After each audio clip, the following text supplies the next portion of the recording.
Ũhũthĩri wa ndawa na bataraitha mĩgũnda-inĩ nĩ ũndũ arĩmi aingĩ matangĩthemana naguo. Ũmũthĩ o mũrĩmi akĩhiũkĩria ndawa iria endagĩrio na arĩa akĩongerere magetha make na macũngĩrĩrio umithio wake. Ona kũrĩ ũguo arĩmi aingĩ maya gũkorwo makĩrĩma na ndawa thumu na iria nĩ ũgwati mũnene makĩria harĩ ũgima wa mwĩrĩ wa arĩa mararĩa irio ici, ũndũ ũyũ ũkĩgiritanio na wongerereku wa mĩrimũ wa ica ikuhĩ. We cannot achieve food security without food safety. One of the major food safety concerns is under the ground, what I'll call under the soil. What we put into the soil in many ways affects food safety.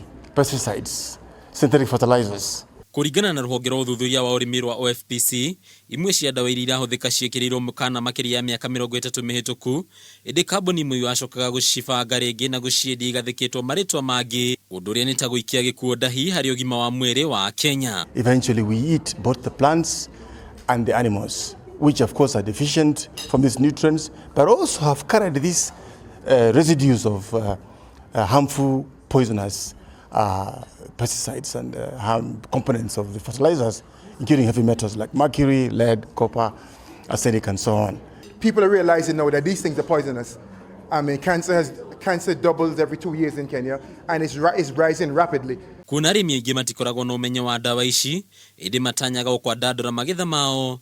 Ũthuthuria ũyũ ũkonania atĩ ndawa ici icũngagĩrĩria gũtharara nginyagia gwa ikĩro cia tĩri, ikĩwĩkĩra ũrũrũ makĩria, ũndũ ũrĩa ũrigagĩrĩria irio-inĩ cia Kenya. It's time for Kenyans to take responsibility for what they eat, for what grows in Kenya, what is used to grow that food in Kenya, and how you approach it. It's time for you to take responsibility. Rĩu rĩtana nĩ kũrĩ thirikari gũtigĩrĩra ndawa ciothe nĩ ciagerekwo na kinyi, gũkũ arĩmi makĩhoywo kũhũthĩra njĩra cia kĩmerera makĩria ũhũthĩri wa ndawa na bataraitha.